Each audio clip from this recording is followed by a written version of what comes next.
if you are from the UK visiting Vietnam, please bear that in mind. Flashing line doesn't mean that they're giving way to you. It means that they are coming to you and coming fast and they're not going to stop. Please do not cross the street, or please do not go if you are driving, if you're thinking about driving. I am at a position when I can take, we call it semi-retirement, when I can just taking time off work whenever I feel like it. So I fantasize that I will go back to live in Vietnam, and I had that opportunity to do so, and it turned out that it isn't what I had in my mind. That dream, the fantasy that I have, that I will be able to live with closely to my family and get to see my grandparents as they are at their late chapter in their life. And I was facing something that called reverse cultural shock. Initially, I was so excited. It was so nice to finally having to worry about going back to the UK very soon, because I can stay in Vietnam as long as I needed to be, and I get to stay with my family to enjoy the food that my mom cooked for me and all of those favorite dishes that I was missing so much when I first came to the UK. I was so excited to try all of other cuisines, but as I live here for a long time, I started craving Vietnamese food, and I'm not a good cook, to be honest, so it was really nice to actually be going back home. Then if you've never been to Vietnam before and if you love food, Vietnam is a place to visit, because different cities that you visit, there will be different specialty, different kind of food that everyone can try, and every corner in the street there's a food vendor and they are famous with their street food, so you are going to be overwhelmed with all of the options that you get to try. The initial experience was, I was overwhelmed with, full of happiness during the first few weeks. However, as the time went by, I started experiencing, I feel lost. Why do I feel lost in my home country? This is not something that I was familiar with. Here are some of the difference that I find compared to the pace of life in the UK with the life in Vietnam.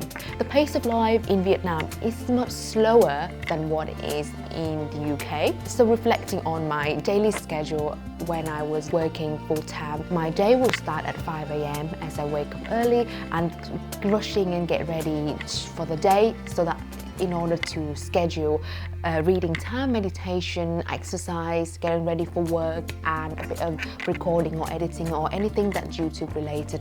I was rushing around to make sure that I fit that in before going to work. Then by the time I go home, then again, and get ready for the next day, the day just keep repeating like that, while the space in Vietnam is a completely different game. Everyone could just enjoy going to coffee shop, leisurely having coffee, chit-chatting with their friends, then go to work, and they get to go home at lunchtime to have for a few hours, and they're even the luxury to have a nap. You know, when you go to work, you're just given half an hour during lunch and you just quickly eat your food, catch up with notification, and then the 30 minutes just go by so fast, and that's it, you go back to work. It is completely different in Vietnam.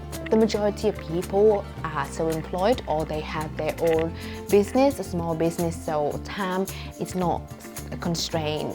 If there is no deadline, people just leisurely enjoying their day-to-day without worrying about, that's it, I have to go back to work, which is something that I find completely strange to see that. Going back to the food topic again, because I'm obsessed with food, you're not bombarding with fast food. Food tend to be things that have been cooked for a long time and they enjoy their dishes, hot, proper meal that you sit down and have it with your friends while chit-chatting, and there was no time constraint.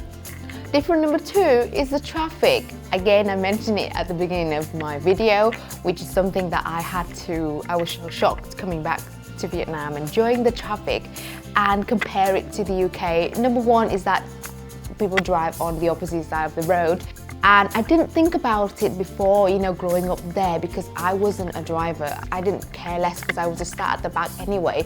But now, reflecting from a driver point of view, things are completely different. Number 1, as mentioned before, flashing doesn't mean that people giving way to you, that means they are coming faster. Please have that in mind. The second thing about trafficking is there's so much honking and there's so much traffic on the road. I'm so used to the quietness of even with driving when during rush hour in the UK. You see that you might be stuck in traffic and there's a lot of cars around, but it's really rare that you hear people honking. It's only when you make a serious mistake or like something that's really stupid that you would hear the other person honk at you. While honking is just something that's so common. People could just honk if they're approaching at the back of you just to let you know that they are going through. There's car, motorbike and bicycle, everything on the same road, and traffic would just come from all over. So that's something that I find completely strange, and it's just the initial experience that you face the moment you get off the airplane and you join the traffic. Number 3 is the language barrier.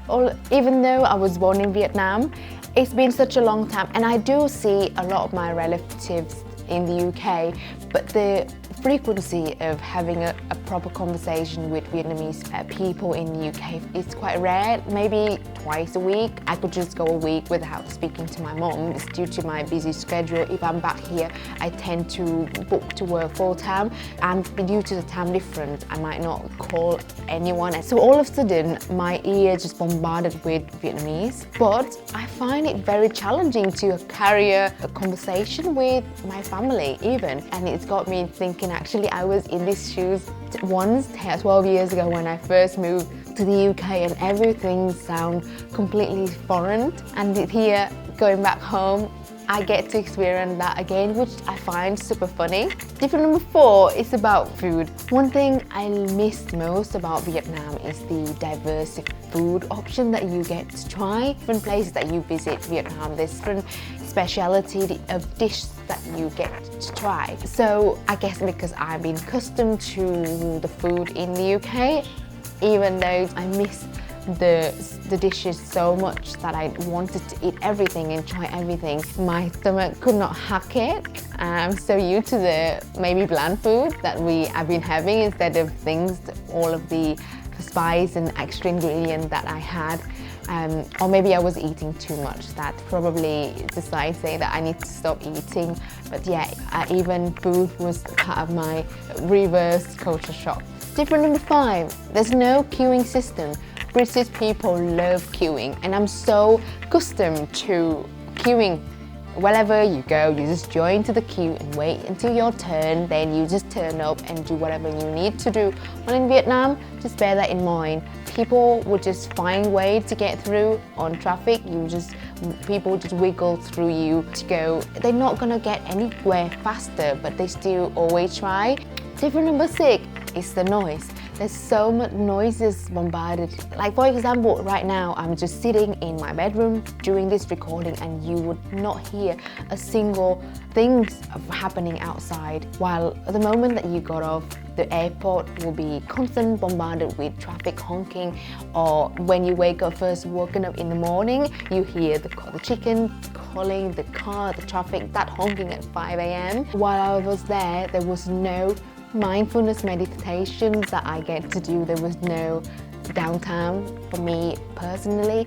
I enjoy the quietness. It helped me think better and make better decisions. So I miss the life in the UK. It's linking to another difference that I find is that I was facing the reverse homesickness. So it was like I was feeling homesick and I was missing my family in Vietnam, but now I get to live in Vietnam. I start missing the life in the UK. I miss my friend, my house, and everything that I was accustomed to. Difference number 8 is a sensitive question that people ask you.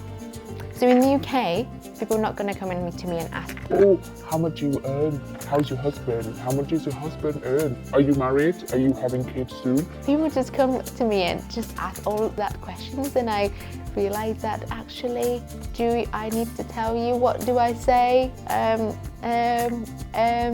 that was my reaction when I was facing all of that questions. Like, it's just their day-to-day conversation that they would just have with everyone when you first meet. It's just kind of like it's get to know stage. Those are some experience that I was facing while moving back to Vietnam after living in the UK for 12 years.